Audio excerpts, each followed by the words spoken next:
जनसत्ता संपादकीय गति 120 शब्द प्रति मिनट। Be ready. 3, 2, 1 स्टार्ट। कई बार आपराधिक मामलों में सजा पाए दोषियों को उनके आचरण को देखते हुए अदालतें सजा कम कर और समय से पहले रिहा कर देती है। विराम। पूर्व प्रधानमंत्री राजीव गांधी की हत्या के दोषियों को भी सर्वोच्च न्यायालय ने इसी आधार पर समय से पहले रिहा कर दिया। अदालत ने कहा है कि दोषियों का जेल में आचरण अच्छा था, उन्होंने किताब लिखी, समाज सेवा की और डिग्री भी हासिल की, मगर केंद्र सरकार ने इस फैसले को नैसर्गिक न्याय नहीं माना है। उसका कहना है कि इस मामले में फैसला सुनाते वक्त उसे पक्षकार नहीं बनाया गया, उसका पक्ष भी सुना जाना चाहिए था। केंद्र ने इस फैसले पर पुनर्विचार याचिका दाखिल की है।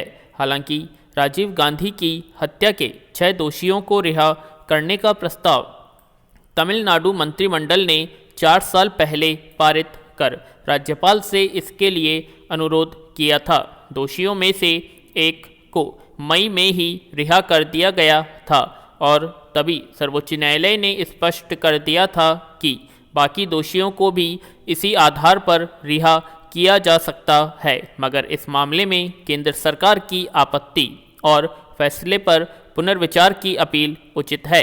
हालांकि राजीव गांधी के परिजनों ने मानवीय सहानुभूति दिखाते हुए हत्या के दोषियों की रिहाई पर एक तरह से सहमति दे दी थी, मगर कांग्रेस पार्टी ने सर्वोच्च न्यायालय के ताज़ा फैसले का विरोध किया। पैरा। केंद्र सरकार का तर्क वाजिब है कि याचिकाकर्ताओं की अपील में प्रक्रियात्मक कमी होने की वजह से केंद्र सरकार को पक्षकार नहीं बनाया जा सका, मगर पूर्व प्रधानमंत्री की हत्या के दोषियों की रिहाई से पहले उसका पक्ष सुना जाना चाहिए था। इस हत्या में शामिल लोगों ने बाकायदा साजिश रचकर आतंकी गतिविधि को अंजाम दिया था। उनमें से 3 श्रीलंका के नागरिक हैं। अगर इस तरह समय से पहले किसी आतंकी घटना में शामिल लोगों को रिहा कर दिया जाएगा तो उससे पूरी दुनिया में गलत संदेश जाएगा। यह पूरी तरह से भारत सरकार की संप्रभु शक्तियों के अधीन आता है। केंद्र के तर्क को सिरे से खारिज नहीं किया जा सकता, मगर जब करीब 6 माह पहले 7वें दोषी को रिहा किया गया था तभी केंद्र को यह याचिका दायर कर देनी चाहिए थी। देर से सही इस मामले में अदालत से पुनर्विचार की अपेक्षा स्वाभाविक है। सामान्य अपराध के मामले में इसलिए अदालत का समय से पूर्व रिहा कर का फैसला उचित मान लिया जाता है कि उनमें दोषियों के फिर से अपराध की दुनिया में न लौटने और उनसे समाज को कोई खतरा न होने का तर्क सहज स्वीकार्य होता है, मगर राजीव गांधी की हत्या सामान्य अपराध नहीं बल्कि एक देश के पूर्व प्रधानमंत्री की साजिश रचकर आतंकवादी समूह के लोगों द्वारा की गई थी। उनसे बेशक अब समाज को कोई खतरा न हो, पर इस रिहाई से दूसरे आतंकियों का मनोबल बढ़ने से इनकार नहीं किया जा सकता। भारत आतंकवाद के खिलाफ सख्त रुख अपनाए हुए है और दूसरे देशों के साथ लगातार इस मामले में सहयोग संबंधी समझौते करता रहा है। ऐसे में अगर उसी के एक प्रधानमंत्री की हत्या के दोषी आतंकवादियों को सजा पूरी होने से पहले ही रिहा कर दिया जाता है तो अंतर्राष्ट्रीय स्तर पर गलत संदेश जाएगा। फिर दूसरे आपराधिक मामलों में आजीवन कारावास की सजा भुगत रहे लोग भी इसे नजीर मानकर अपनी रिहाई की याचिका लगाना शुरू कर देंगे। पैरा। भारत अंतरिक्ष अनुसंधान के क्षेत्र में लगातार तरक्की कर रहा है। भारत पहले उसे अपने अंतरिक्ष यानों के प्रक्षेपण के लिए दूसरे देशों की मदद लेनी पड़ती थी, मगर अब उसने स्वदेशी प्रक्षेपण यानों का निर्माण कर न सिर्फ आत्मनिर्भरता हासिल कर ली है, बल्कि उपग्रह प्रक्षेपण के बाजार में अमेरिका, रूस और चीन से प्रतिस्पर्धा भी करने लगा है।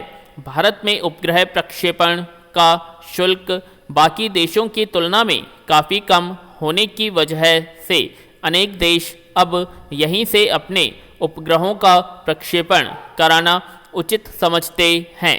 इस मामले में एक नया कीर्तिमान रचा है। नाम की एक निजी कंपनी ने पहली बार रॉकेट प्रक्षेपित करके यह पहला मौका है जब कोई निजी कंपनी उपग्रह प्रक्षेपण के क्षेत्र में उतरी है। हालांकि भारत सरकार ने 2 साल पहले ही निजी क्षेत्र की कंपनियों के लिए भी अंतरिक्ष अनुसंधान का क्षेत्र खोल दिया था। उसी के तहत विक्रम एस नाम का यह निजी कंपनी का रॉकेट तैयार किया गया। इस रॉकेट ने 2 घरेलू और एक विदेशी कंपनी के उपग्रह पृथ्वी की कक्षा में स्थापित करने का बीड़ा उठाया।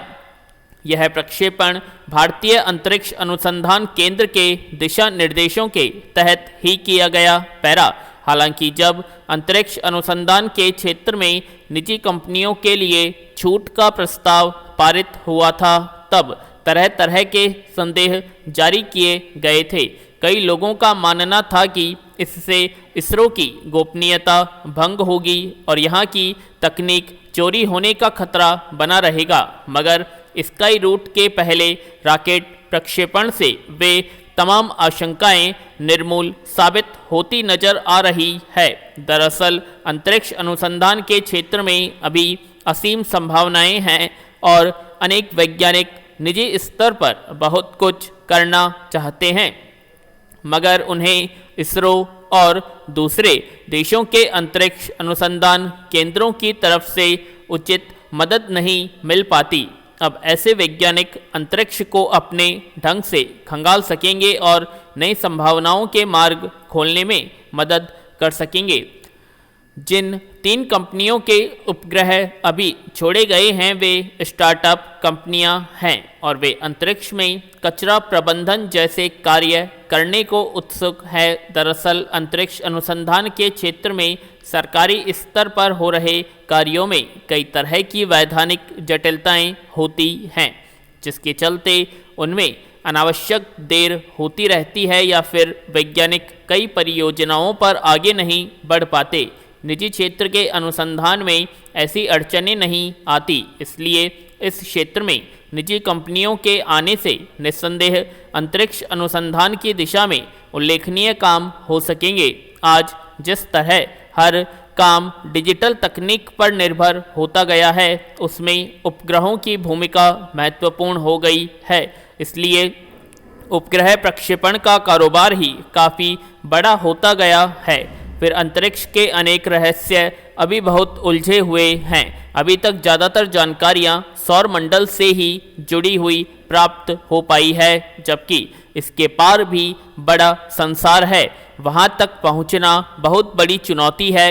ऐसे में अगर निजी कंपनियां अपने संसाधनों के जरिए इस दिशा में कुछ वैज्ञानिक योगदान देने और संभावनाओं के दोहन में मदद करती है, तो उन्हें प्रोत्साहन मिलना ही चाहिए। दुनिया में कुछ कंपनियां अब दूसरे ग्रहों और अंतरिक्ष की सैर की योजनाएं भी बनाने लगी हैं।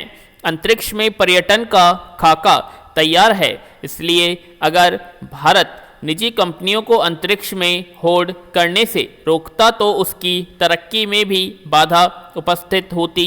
इस लिहाज से इससे पहले प्रक्षेपण ने उम्मीदों का क्षितिज खोला है। पैरा संयुक्त राष्ट्र द्वारा जारी वैश्विक आंकड़ों के अनुसार दुनिया की कुल आबादी अब 8 अरब को पार कर गई है, जिसमें भारत तथा चीन दुनिया के सर्वाधिक जनसंख्या वाले देश हैं और अगले साल भारत दुनिया का सर्वाधिक आबादी वाला देश बन जाएगा।